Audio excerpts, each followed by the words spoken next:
Estamos en el buen camino, los contagios bajan, pero desde el Ministerio de Sanidad advierten que ese descenso debe ser aún más rápido para evitar que los hospitales se saturen más.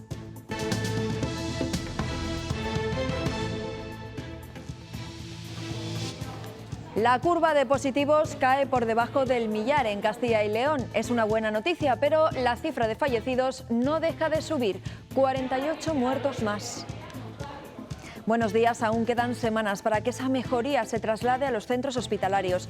Si la situación allí sigue complicándose, las UCIs de la sanidad privada están ya preparadas para atender a pacientes no COVID.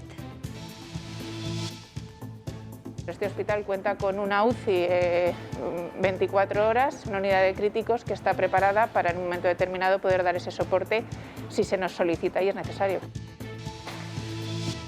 El Gobierno prevé aprobar hoy que la COVID-19 se considere enfermedad profesional para los sanitarios contagiados. Eso supondrá cobertura total si contraen una enfermedad derivada de ese contagio. Y la Junta le pide al Ayuntamiento del Condado de Treviño que cumpla con las últimas restricciones impuestas, entre ellas el cierre a las 6. El consistorio defiende que sigue las instrucciones del País Vasco como lleva haciendo desde el inicio de la pandemia. Hoy las lluvias nos dan una pequeña tregua, pero a partir de mañana volverán las precipitaciones, Francisco. Así es, Pilar. De hecho, hoy esperamos algunas precipitaciones, sobre todo en el oeste, en puntos de León, de Sanabria, también en cara sur del sistema central. En el resto, día nuboso. Ya van bajando un poquito las temperaturas. A partir de mañana vuelven a llegar borrascas, con lluvias y con descenso de las temperaturas. Los datos de contagios empiezan a dar síntomas de mejoría.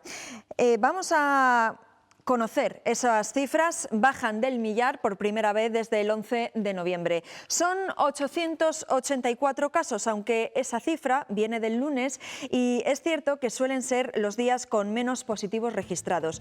Mientras esa curva baja, la de fallecidos no deja de crecer. Sumamos 48 más. 4 en residencias y 44 en hospitales, 7 de ellos en León. Allí, por cierto, se realizará un cribado masivo en la capital a partir de mañana miércoles. Aunque los peores datos nos llegan desde Salamanca. En su hospital han fallecido 10 personas, una cifra que recuerda los momentos más duros de marzo y abril. Además, en este centro se ha detectado un brote que afecta al menos a 6 pacientes y a un facultativo. Las UCIs de Castilla y León ya se encuentran al 98% de ocupación por pacientes con coronavirus. Hay 3 hospitales que permanecen durante varios días por encima del 100% de su capacidad. Son el Río Ortega de Valladolid al 164%, el Bierzo al 150% y el Río Carrión de Palencia al 135%. Ahora mismo hay 324 personas en la UCI. Desde el 10 de abril no se registraba esa cifra de ingresos. Y ante este panorama se cuenta con la sanidad privada, con la cesión de camas UCI para enfermos libres de COVID. Hay 2 provincias en Castilla y León que cuentan con hospitales con estas características, Burgos y Valladolid. Viendo la evolución de los ingresos críticos, todo apunta a que a finales de esta semana SACIL tendrá que recurrir a esas ayudas. Los 14 hospitales privados de Castilla y León reprograman cada día su actividad. Hay al menos uno en todas las provincias, excepto en Soria. Además de atender a sus pacientes, refuerzan a la sanidad pública en situación muy crítica. El Hospital Campo Grande de Valladolid prepara camas en la UCI. Este hospital cuenta con una UCI 24 horas, una unidad de críticos que está preparada para en un momento determinado poder dar ese soporte si se nos solicita y es necesario. En una semana, en los centros privados de Valladolid han realizado 130 operaciones, unas 20 diarias, mañana y tarde.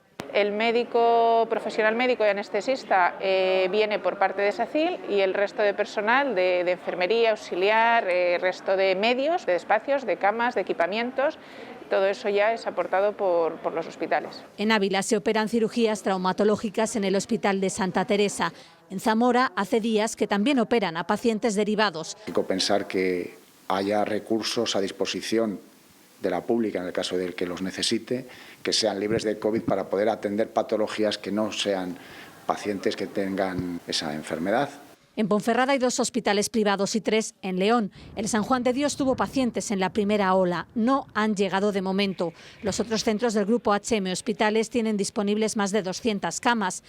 La sanidad privada se ha convertido en el apoyo de los hospitales públicos, que hoy tienen más de 2.000 enfermos ingresados por coronavirus. Precisamente para preservar las UCIs, el Ministerio de Sanidad urge a acelerar el descenso de los contagios. Carolina Darias le ha pedido a las comunidades autónomas que endurezcan sus medidas contra el virus, a pesar de que en la última interterritorial se negó a habilitar las herramientas para imponer más restricciones. Una llamada a que continúen con esas medidas, que amplíen todas las que la estrategia estatal posibilita y permite, y hay ejemplos claros de muchas comunidades autónomas que lo han conseguido. España roza los 80.000 casos registrados desde el viernes, con una incidencia a 14 días que se sitúa en los 866. 762 personas han perdido la vida por COVID. Desde Sanidad alegan que, pese a estos datos, la diferencia de detección con respecto a marzo es muy grande. Con las limitaciones que marca el número de dosis disponible, el proceso de vacunación continúa a buen ritmo en Castilla y León, que ya es la comunidad donde este proceso está más avanzado. Según los datos del Ministerio de Sanidad, en Castilla y León se han administrado ya más de 124.000 dosis, lo que supone algo más del 100% de todas las vacunas recibidas. Esto es debido a que de cada vial se han utilizado 6 dosis y no 5. Esas 124.000 vacunas son prácticamente todas de Pfizer, pues solo 2.500 pertenecen a Moderna. Y la llegada de la vacuna de AstraZeneca a España sigue sin tener fecha, y cuando llegue es muy probable que no se administre a mayores de 65 años. Aunque la decisión aún no está tomada, la falta de estudios sobre sus efectos en esta población parece descartar su uso, algo que, por ejemplo, ya han anunciado países como Alemania. Es muy posible que, al no tener evidencia de sus posibles efectos secundarios, su posible eficacia en estos grupos, se recomiende para grupos más jóvenes que sí que han formado parte de los ensayos clínicos. En todo caso, yo no he visto la ficha técnica todavía, y habrá en principio que seguir los detalles de la ficha técnica. Y el Gobierno prevé aprobar hoy que el COVID-19 se considere enfermedad profesional para los sanitarios que resulten contagiados. Enfermedad y no contingencia profesional derivada de accidente de trabajo. Esto supone que los sanitarios tendrán cobertura de la Seguridad Social durante toda su vida si contraen una enfermedad derivada de ese contagio. Si se tratara de una contingencia profesional, solo tendrían cobertura los 5 años posteriores. Los sindicatos llevan años reclamando este derecho desde el principio de la pandemia. Y esta tercera ola nos está dejando también más niños contagiados de COVID. La mayor parte de ellos, eso sí, con síntomas leves. Enero se ha cerrado con un 30% más de menores de 9 años diagnosticados con respecto a la segunda ola. El aumento de positivos es similar al de padres y abuelos, lo que deja a las claras que el origen de los contagios estuvo en las fiestas navideñas. En enero se han diagnosticado 3.000 casos de COVID en bebés y niños de hasta 9 años en Castilla y León. Fue a partir de la segunda semana de enero cuando empezó todo el pico de casos. Muchos casos se han detectado gracias a los rastreos. Mi marido ha dado positivo en coronavirus y nos han mandado a hacernos la prueba. Los pediatras se están encontrando con familias con todos los miembros contagiados. En esta tercera ola sí que lo que hemos notado ha sido un aumento importante de los casos familiares. Está en relación con los contactos que ha habido durante las Navidades. Se está más tiempo en casa, ha hecho frío y ha habido más reuniones. En esta tercera ola, las consultas pediátricas atienden más casos de niños con síntomas que en la primera y en la segunda. No graves, por supuesto, sí casos más leves, pero con más síntomas, con fiebre, con tos, con síntomas respiratorios, con diarreas. Sin embargo, no hay rastro de gripe ni otros virus típicos de esta época. El COVID acapara todas las visitas al centro de salud. Ha sido súper rápido, llamamos esta mañana y se la han hecho ahora. Los pediatras están forzando las agendas para atender a todos los casos urgentes, además del seguimiento telefónico y las citas presenciales. Por cierto, que Castilla y León sigue sumando más aulas nuevas en cuarentena, 100 más. La provincia más afectada ha sido Palencia, con 24 clases cerradas, seguida de Valladolid con 18. En este momento son 384 las aulas que se mantienen en cuarentena de las casi 17.000 que empezaron el curso en septiembre. reanudación del turismo, de los viajes en torno a la Semana Santa, siempre he dicho que esto será posible si se dan las condiciones de seguridad sanitarias, y eso pasa sin duda por acelerar el proceso de vacunación. Bueno, pues ya lo han escuchado, quedan 2 meses para la Semana Santa y el Gobierno central sigue con su idea de salvar esas fechas festivas si se dan las condiciones sanitarias. Un mensaje de optimismo para la economía que arroja malos datos también en el sector turístico extrahotelero, el del turismo rural, campings, albergues y pisos turísticos. Se redujo en casi 2/3 en España durante 2020. Castilla y León ha resistido mejor en turismo rural, que cayó un 48% y sigue siendo el destino preferido, con 5 provincias: Ávila, León, Salamanca, Burgos y Segovia, entre las 15 primeras.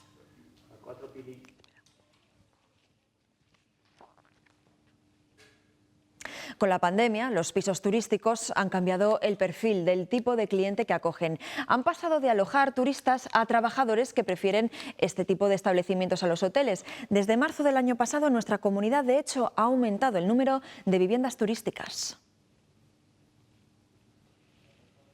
Desde que comenzara la pandemia, el número de viviendas turísticas registradas en Castilla y León ha aumentado un 6%. En grandes ciudades como Madrid o Barcelona, la crisis derivada del coronavirus las ha transformado en viviendas de alquiler tradicional. No en nuestra comunidad, donde los propietarios lo tienen claro. Nos permite no tener que acogernos a la ley de arrendamientos urbanos, una ley que siempre protege más al inquilino que al propietario y que por lo tanto genera ciertos problemas, sobre todo con impagos, con este tipo de cosas. Sin embargo, sí que se ha notado que muchas de estas viviendas turísticas, sobre todo las de las ciudades, han dejado de estar activas. Hemos detectado que en las páginas de internet no están todas las viviendas que están registradas, pero tampoco aparecen en portales especializados en vivienda tradicional.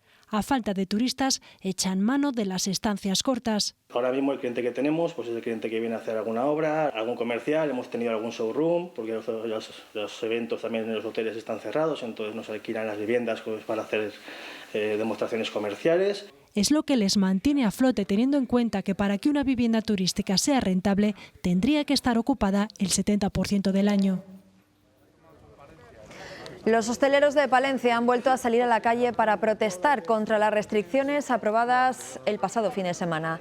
Han tenido que echar de nuevo el cierre a sus negocios y se han manifestado cargando bolsas de plástico, ya que dicen es así como se sienten tratados por las administraciones, como auténtica basura. Y mientras algunos territorios endurecen las restricciones, en la Comunidad de Madrid se suavizan.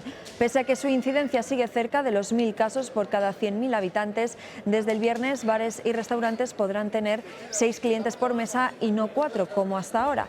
Eso sí, la mascarilla será obligatoria. El gobierno de esta comunidad también quiere que se vacune cuanto antes a profesores, taxistas y camareros. El alcalde de Burgos ha calificado de irresponsabilidad las medidas adoptadas por Díaz Ayuso en Madrid. Anoche, en cuestión de prioridades, Daniel de la Rosa defendió que se necesitan criterios homogéneos y además denunció que se ha producido un cambio de actitud en la Junta en esta tercera ola. Al final, pues parece que por lo menos sobre la gestión de la crisis, tanto el señor Igea como la señora Casado son los que acaban tomando la última palabra. Y en este sentido sí que he detectado, pues como digo, ¿no?, de este tiempo para acá, desde la segunda ola a la tercera ola, un cambio de actitud. El condado de Treviño es uno de los municipios para los que la Junta ha dictaminado más restricciones, pero en este enclave burgalés no quieren seguir las pautas de Castilla y León. Su ayuntamiento defiende que deben seguir las instrucciones del País Vasco como llevan haciendo desde el inicio de la pandemia. La Junta ha enviado una carta a su alcalde para instarle a cumplir la ley y esas medidas decretadas por el Gobierno de Castilla y León. Le recuerda que no tiene competencias para decidir qué medidas aplicar y que el enclave es territorio de la comunidad. La Guardia Civil debe tener claro su manera de actuar. Si actúan como dicta Castilla y León en su normativa, pues presentaremos un recurso y lo lógico sería que actúen con la normativa del Gobierno vasco. Castilla y León tendrá un nuevo plan de internacionalización. El objetivo es mejorar las exportaciones que se han visto afectadas durante la pandemia. Actualmente el saldo es positivo. Tenemos 6.600 empresas que mandan sus productos a 26 destinos. Buscamos también no solo incrementar ese número de empresas, sino diversificar la base exportadora sectorial en nuestra comunidad. En segundo lugar, queremos ampliar los mercados. Queremos identificar destinos más interesantes en los que disponer de un apoyo directo para respaldar nuestras empresas nos parece también muy relevante. Pedro Sánchez inauguraba una nueva línea del AVE ayer, la que discurre entre las localidades de Monforte del Cid y Elche, en la Comunidad Valenciana. 1.500 millones de euros se han invertido en este tramo. El presidente del Gobierno ha recorrido los 54 kilómetros de este viaje, que tendrá 4 servicios diarios y reducirá tiempos con Madrid hasta de 1 hora.